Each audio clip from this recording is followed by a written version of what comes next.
mana channel ini membahas tentang media-media pembelajaran khususnya bagi Bapak Ibu guru. Dan juga ada tutorial pembahasan seputar tugas-tugas dari operator sekolah seperti Dapodik, PMP, dan yang lainnya. Nah, sebelum lanjut ke video, jangan lupa di subscribe, di like, di komen, dan di share. Dan jangan lupa juga tekan tombol loncengnya supaya tidak ketinggalan video-video terbaru dari channel Media Pembelajaran. Dan tematik tema 1 hidup rukun, kelas 2 subtema 1 pembelajaran 2. Sekarang simak pembelajarannya dengan baik ya anak-anak. Nah, sekarang anak-anak perhatikan di sini ada Mutiara sedang membaca buku yang dibelikan oleh ayahnya. Nah, buku apakah yang dibaca Mutiara, anak-anak? Buku yang dibaca di sana ada sampulnya berisi gambar burung Garuda. Nah, tentunya anak-anak sudah pernah tahu burung Garuda. Nah, Garuda Pancasila itu adalah lambang negara kita ya anak-anak, yaitu lambang negara Republik Indonesia. Nah, di dalam lambang Garuda ini terdapat juga perisai di bagian dada burung Garuda.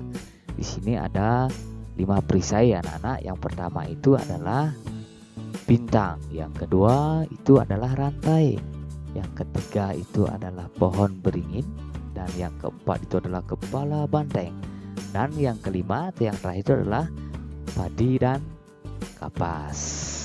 Nah, selanjutnya Pancasila itu berasal dari 2 kata, yaitu panca dan sila. Panca itu artinya 5, sila itu artinya dasar atau aturan ya anak-anak. Jadi Pancasila itu adalah artinya 5 dasar atau aturan di dalam negara Republik Indonesia. Nah, di sini di dalam gambar ini anak-anak, di sini di dalam perisai burung Garuda tadi menunjukkan masing-masing sila pada Pancasila ya anak-anak. Yang pertama itu ada bintang, yang dimana bunyinya yaitu ketuhanan yang maha esa. Yang kedua itu ada rantai, yang bunyinya kemanusiaan yang adil dan beradab. Yang ketiga pohon beringin, yang bunyinya persatuan Indonesia. Yang keempat itu ada kepala banteng, yang dimana bunyinya kerakyatan yang dipimpin oleh hikmat kebijaksanaan dalam permusyawaratan perwakilan. Terus yang terakhir, yang kelima anak-anak, di sini ada padi dan kapas. Nah, yang dimana bunyinya adalah keadilan sosial bagi seluruh rakyat Indonesia. Baik anak-anak, untuk selanjutnya kita akan belajar untuk menghafal daripada lambang-lambang Pancasila yang tadi ya anak-anak. Karena anak-anak wajib harus menghafal atau harus tahu daripada lambang-lambang Pancasila. Nah, yang pertama itu sila yang pertama itu simbolnya adalah dilambangkan dengan bintang. Terus yang kedua, sila yang kedua itu simbolnya adalah rantai emas anak-anak atau rantai. Terus yang ketiga itu disimbolkan dengan apa ini anak-anak namanya? Ini namanya pohon beringin. Terus selanjutnya sila yang keempat, ini gambar kepala banteng. Sila yang keempat ini dilambangkan dengan kepala banteng. Terus sila yang kelima digambarkan atau dilambangkan dengan padi dan kapas. Contoh penerapan Pancasila sila pertama atau sila yang ke-1 ya anak-anak. Nah, jadi sila yang pertama ini Pancasila itu berhubungan dengan kegiatan keagamaan kita ya anak-anak, dan juga berhubungan dengan kegiatan kita dalam beribadah sesuai dengan kepercayaan kita masing-masing kepada Tuhan. Nah, jadi sila pertama ini pastinya tentang beribadah. Nah, coba kita lihat gambar yang di bawah ini ya. Dari gambar ini kita tahu orang-orang yang beribadah. Nah, di sini gambar yang pertama ini menunjukkan keluarga yang sedang beribadah, yaitu sholat. Yang kedua ini ada gambar anggota keluarga yang sedang berdoa sebelum makan. Nah, yang ketiga ini ada gambar anggota keluarga yang sedang mau beribadah ke gereja. Yang keempat ini ada gambar anggota keluarga yang sedang beribadah di pura. Terus ini gambar yang kelima, ada gambar anggota keluarga yang sedang beribadah di wihara, dan yang terakhir ini ada gambar anggota keluarga yang beribadah di kelenteng. Baik anak-anak, kita lanjut ke contoh penerapan Pancasila sila yang kedua.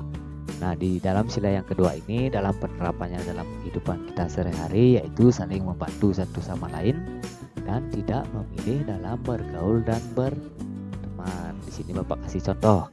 Yang pertama ini adalah salah satu contoh saling membantu satu sama lain, di mana ini adalah contoh gotong royong yang anak mengerjakan sesuatu secara bersama-sama. Terus yang kedua, saling membantu satu sama lain. Di sini ada gambar seorang anak yang jatuh membawa sepeda ditolong oleh temannya. Nah, di mana nanti anak-anak ketika melihat teman-teman anak-anak perlu bantuan, jadi anak-anak harus perlu membantu. Itu bahwa anak-anak sudah menerapkan contoh penerapan Pancasila yang kedua. Terus yang terakhir, tidak memilih dalam bergaul dan berteman. Jadi anak-anak tidak boleh memilih dalam bergaul dan berteman. Misalnya anak-anak tidak boleh membeda-bedakan teman. Teman itu pintar atau bodoh, teman itu kaya atau miskin, itu sama saja, tidak boleh membeda-bedakan. Dan juga tidak boleh membeda-bedakan teman yang berbeda suku, ras, dan agama. Karena kita di Indonesia ini ada berapa agama anak-anak? Masih ingat? Di Indonesia ini kita ada 6 agama ya. Ada agama Islam, Kristen, Katolik, Hindu, Buddha, dan Konghucu. Jadi anak-anak di dalam pertemanan itu tidak boleh saling membeda-bedakan. Nah, sekarang selanjutnya, apakah anak-anak masih ingat pelajaran kita minggu lalu tentang ungkapan? Apakah itu ungkapan? Nah, ungkapan itu adalah gabungan kata yang memiliki arti berbeda dengan kata asalnya. Nah, di sini masihkah ingat anak-anak arti dari ungkapan buah tangan dan buah hati? Ada yang masih ingat? Baik, untuk selanjutnya sekarang di sini anak-anak tunjukkan mana yang termasuk ungkapan di dalam percakapan berikut ini. Nah, di sini Bapak punya percakapan antara Udin dan Mutiara. Kita baca bersama-sama ya. Yang pertama, Udin berkata, "Buku kakak banyak sekali." "Kakak memang senang membaca buku," jawab Mutiara. "Wah, kakak memang pantas dijuluki kutu buku," kata Udin. "Ayo, kamu juga harus rajin membaca. Ini ada buku cerita bagus, judulnya Bintang Lapangan," kata Mutiara. "Ceritanya tentang apa, Kak?" kata Udin. "Ceritanya tentang pemain sepak bola yang rendah hati, meskipun sudah terkenal," jawab Mutiara. Berarti dia tidak besar kepala ya, Kak? Terima kasih ya, Kak. Saya sudah boleh meminjam buku kakak, kata Udin. Sama-sama, Dik, jawab Mutiara. Nah, di sini di dalam percakapan ini ada kata-kata ungkapan. Jadi anak-anak tugasnya sekarang adalah mencari di dalam percakapan ini mana saja kata-kata yang termasuk ungkapan. Oke, sekarang kita cari di mana di dalam kalimat ini ada kata yang termasuk ungkapan. Nah, yang pertama ada kutu buku. Nah, ini adalah termasuk ungkapan ya anak-anak. Kutu buku ini bukan berarti di dalam buku itu ada kutu. Artinya di mana kata ini memiliki arti yang lain. Begitu artinya ungkapan ya anak-anak. Terus apakah ada lagi di dalam percakapan ini ada kata ungkapan? Yang kedua itu ada bintang lapangan. Nah, ini juga termasuk ungkapan ya anak-anak. Bukan berarti di lapangan itu banyak bintang. Artinya ini kata ini memiliki arti yang lain. Terus adakah lagi kata ungkapan yang lain? Ada, yaitu rendah hati. Terus apakah ada lagi? Ada, yang terakhir ada besar kepala. Nah, sekarang kita akan pelajari satu persatu ya anak-anak. Apakah arti dari ungkapan yang pertama kutu buku, bintang lapangan, rendah hati, dan besar kepala? Nah, yang pertama itu ada tadi kutu buku. Kutu buku itu artinya orang yang suka membaca buku. Itu arti ungkapan kutu buku ya anak-anak, bukan berarti bukunya banyak kutunya, tidak ya. Artinya itu adalah orang yang suka membaca buku. Terus yang kedua ada bintang lapangan. Itu artinya pemain terbaik atau orang yang ahli di dalam olahraga. Misalnya di dalam permainan sepak bola, anak-anak itu adalah pemain yang terbaik, maka anak-anak akan dijuluki bintang lapangan. Terus yang ketiga ada rendah hati, artinya tidak sombong. Yang keempat itu tadi ada ungkapan besar kepala, artinya sombong, bukan berarti kepalanya yang besar ya anak-anak, tidak, tapi artinya besar kepala ini adalah sombong.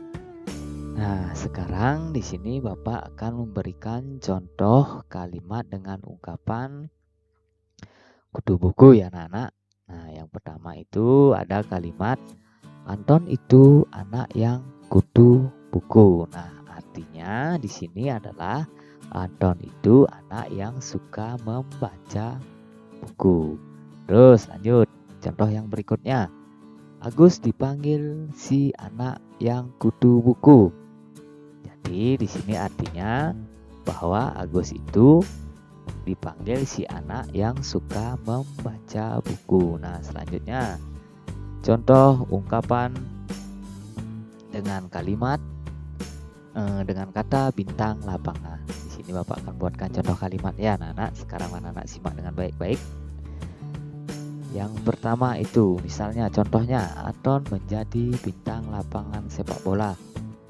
Artinya di sini Anton itu menjadi pemain terbaik di dalam olahraga sepak bola. Selanjutnya, contoh yang selanjutnya, Agus menjadi bintang lapangan bola voli. Nah, di sini artinya bahwa Agus itu adalah menjadi pemain terbaik di dalam olahraga bola voli. Selanjutnya, contoh ungkapan kalimat dengan kata rendah hati. Contoh yang pertama, walaupun Anton juara kelas, ia tetap rendah hati. Itu artinya, walaupun Anton juara kelas, ia tetap tidak sombong. Terus contoh yang kedua ada kalimat, Agus itu orangnya rendah hati. Artinya itu, Agus itu orang yang tidak sombong. Selanjutnya, contoh kalimat dengan ungkapan besar kepala. Contoh kalimat yang pertama, di sini Bapak punya contohnya. Anton juara kelas, namun ia besar kepala. Nah, di antara anak-anak ada yang tahu arti dari kalimat ini? Nah, artinya adalah Anton juara kelas, namun ia sombong. Terus lanjut. Contoh yang kedua, Agus itu orangnya besar kepala. Nah, artinya itu bahwa Agus itu adalah orang yang sombong. Nah, dalam percakapan tadi antara Udin dan Mutiara, anak-anak sudah menemukan berbagai macam ungkapan dan artinya. Di sana tadi ada kutu buku, ada bintang lapangan, ada rendah hati, dan ada besar kepala. Jadi dari percakapan ini anak-anak sekarang ada pertanyaan yang harus anak-anak jawab. Nah, yang pertama itu pertanyaannya adalah apakah arti ungkapan tersebut? Nah, jadi kita ingat-ingat lagi ya anak-anak. Yang pertama ada tadi kutu buku. Kutu buku itu adalah artinya sebutan untuk orang yang suka membaca buku. Yang kedua tadi ada bintang lapangan. Bintang lapangan itu ada artinya orang yang ahli dalam bidang olahraga. Terus yang ketiga tadi ada rendah hati, itu artinya tidak sombong. Terus yang terakhir yang keempat itu tadi ada ungkapan besar kepala yang artinya sombong. Pertanyaan yang kedua, apakah Udin dan Mutiara saling menyayangi? Ya, Udin dan Mutiara saling menyayangi. Terus pertanyaan yang ketiga, bagian percakapan manakah yang menunjukkan mereka saling menyayangi? Nah, dari percakapan yang anak-anak baca tadi, manakah yang menunjukkan bahwa mereka itu saling menyayangi antara Udin dan Mutiara? Apakah di antara anak-anak ada yang tahu? Nah, tadi Mutiara meminjamkan buku kepada Udin, bahwa itu menunjukkan kasih sayang, bahwa mereka saling menyayangi. Terus pertanyaan yang keempat, pengamalan sila keberapakah yang ditunjukkan oleh Udin dan Mutiara?